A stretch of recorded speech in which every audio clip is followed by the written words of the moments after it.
हरे कृष्णा, राधे राधे साथियों। आज फिर हरी कृपा से एक बार मैं आप सबके सामने प्रस्तुत हुई हूँ अपने चैनल कृष्णा माखन चोर पर मोक्षदा एकादशी के विषय में चर्चा करने के लिए। साथियों, मार्गशीर्ष माह के शुक्ल पक्ष की मोक्षदा एकादशी का व्रत इस वर्ष 2 दिन यानी 22 दिसंबर 2023 दिन शुक्रवार और 23 दिसंबर 2023 दिन शनिवार को रखा जाएगा। साथियों, दोनों ही दिन के व्रत उत्तम हैं, लेकिन द्वादशी मिश्रित एकादशी व्रत को करना अति उत्तम माना गया है, क्योंकि इसका फल सैकड़ों गुना बढ़ जाता है। इसलिए द्वादशी मिश्रित एकादशी 23 दिसंबर 2023 दिन शनिवार को व्रत करना अति उत्तम माना गया है। साथियों, जैसे कि नाम से ही स्पष्ट हो रहा है, मोक्षदा यानी कि मोक्ष देने वाली एकादशी।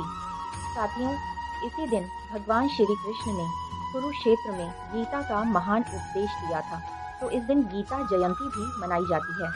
और ये एकादशी साधक को मोक्ष देने के साथ साथ हमारे पितरों को भी मोक्ष प्रदान करने वाली एकादशी है।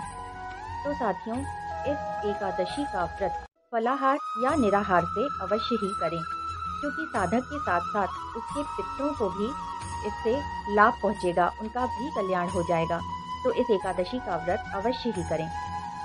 साथियों, हर किसी को ये महान व्रत करने का मौका नहीं मिलता। हर किसी के जीवन में ये सुअवसर नहीं आता कि एकादशी का व्रत कर सके या एकादशी व्रत की पूजा कर सके। आपके जन्मों जन्मों के पुण्य कर्म इकट्ठे होते हैं, तब कहीं जाकर ये दिन आता है कि भगवान श्री कृष्ण की भक्ति मिलती है और एकादशी का व्रत कर सकते हैं।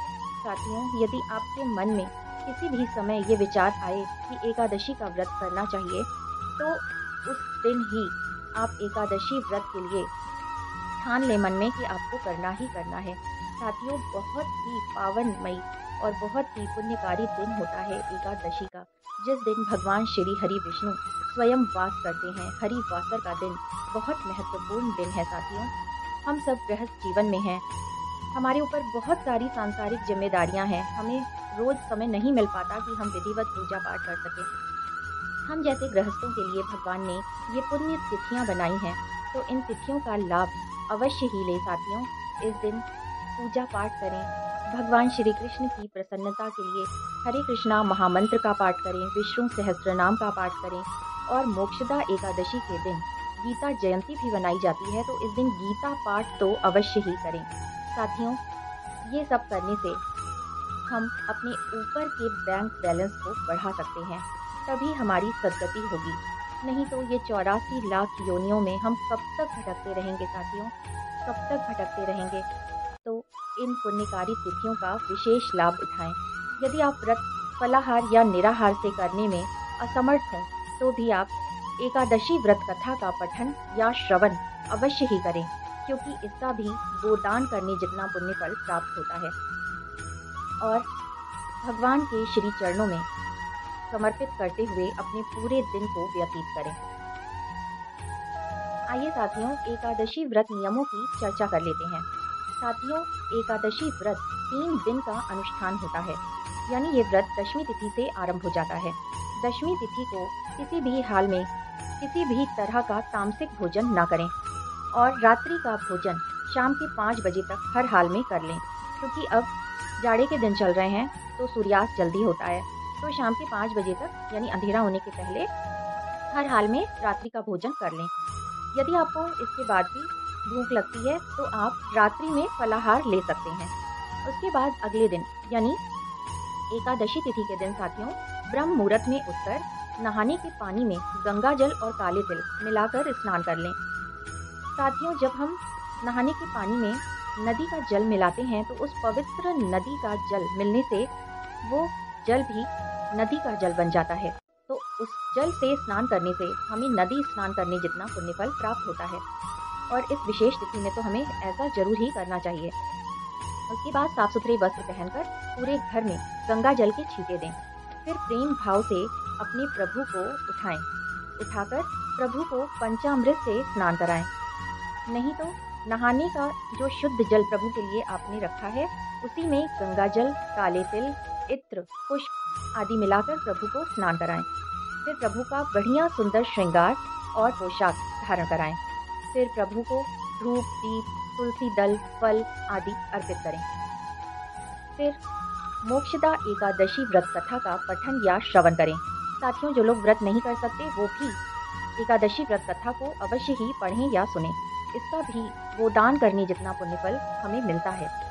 फिर साथियों, कुंज बिहारी की आरती के साथ एकादशी माता की आरती भी अवश्य गाएं।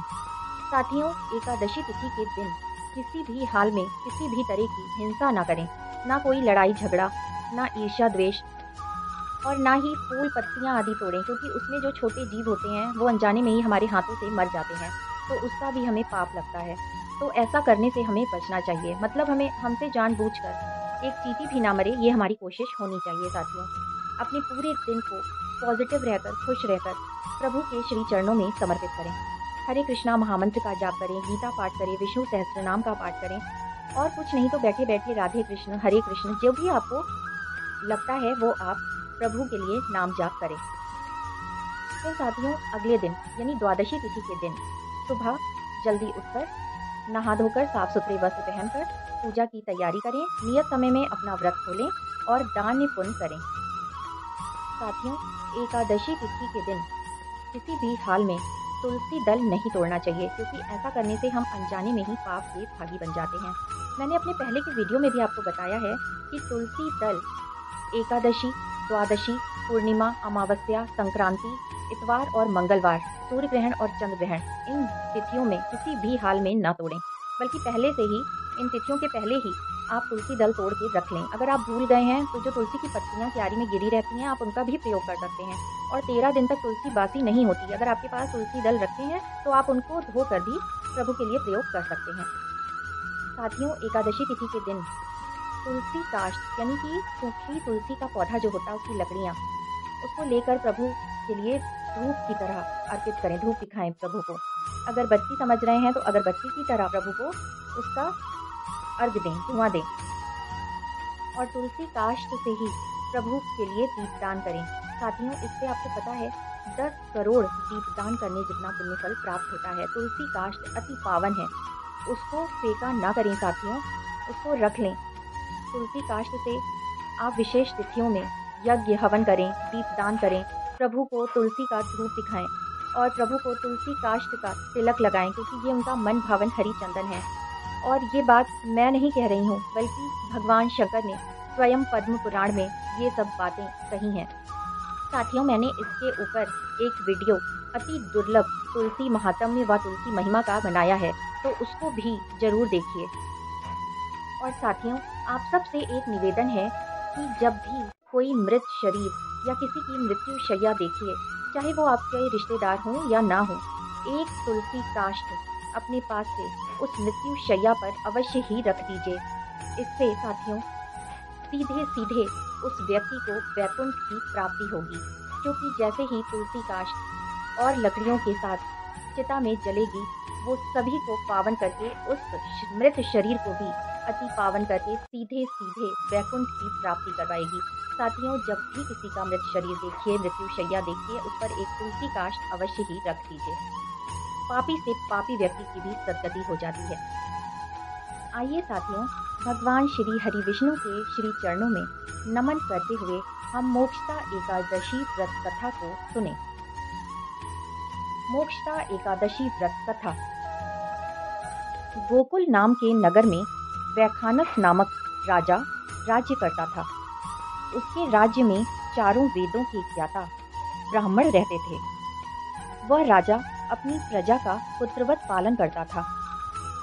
एक बार रात्रि में राजा ने एक स्वप्न देखा कि उसके पिता नरक में हैं। उसे बड़ा आश्चर्य हुआ। प्रातः वह विद्वान ब्राह्मणों के पास गया और अपना स्वप्न सुनाया। उसने कहा, मैंने अपने पिता को नरक में कष्ट उठाते हुए देखा है। उन्होंने मुझसे कहा कि हे पुत्र, मैं नरक में पड़ा हुआ हूँ, यहाँ से तुम मुझे मुक्त कराओ। जब से मैंने ये वचन सुने हैं, तब से मैं बहुत व्यथित हूँ। चित्त में बड़ी अशांति हो रही है। मुझे इस राज्य, धन, पुत्र, स्त्री, हाथी, घोड़े कुछ भी सुख नहीं दे रहे हैं। मैं क्या करूं? राजा ने कहा, हे ब्राह्मण देवताओं, इस दुख के कारण मेरा सारा शरीर जल रहा है। अब आप कृपा करके कोई तप, दान, व्रत आदि ऐसा उपाय बताइए जिससे मेरे पिता की मुक्ति हो सके। उस पुत्र का जीवन व्यर्थ है जो अपने माता पिता का उद्धार न कर सके। एक उत्तम पुत्र जो अपने माता पिता तथा पूर्वजों का उद्धार करता है, वो 1000 मूर्ख पुत्रों से अच्छा है। जैसे एक चंद्रमा सारे जगत में प्रकाश कर देता है, परंतु हजारों तारे नहीं कर सकते। ब्राह्मणों ने कहा, हे राजन, यहाँ पास ही भूत भविष्य वर्तमान के ज्ञाता पर्वत ऋषि का आश्रम है। आपकी समस्या का समाधान वो जरूर कर देंगे। ऐसा सुनकर राजा मुनि के आश्रम पर गया। उस आश्रम में अनेक शांत चित्त योगी और मुनि तपस्या कर रहे थे। उसी जगह पर्वत मुनि बैठे थे। राजा ने मुनि को साष्टांग दंडवत किया।